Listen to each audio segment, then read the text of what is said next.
L'església de Sant Esteve és de construcció gòtica, consagrada l'any 1339 i acabada un segle més tard. Reemplaça un edifici interior documentat del segle X. Es tracta d'un edifici compost d'una sola nau, coberta amb volta de canó apuntada i capellades laterals convertides en naus després de l'incendi l'any 1753. Les portes d'entrada de temàtica profana són obra de l'escultor Pellicer. A l'interior es conserven obres artístiques de diferents èpoques, una creu bizantina de plata, les restes de l'antic altar barroc i pintures murals neoclàssiques a la capella del Santíssim.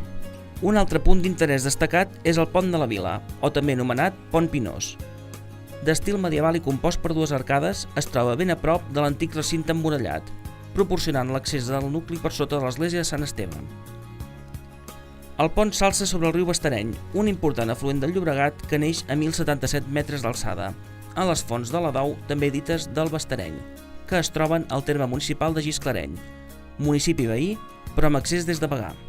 Durant la Baixa Edat Mitjana, una de les principals activitats econòmiques de la vila era la producció de farina i també de draps. Per fer-ho es van construir dos molins que aprofitaven la força de l'aigua del riu Bastareny per a la mòlta. Ja al segle XIX, el riu i la força de l'aigua van ser aprofitats per a usos industrials.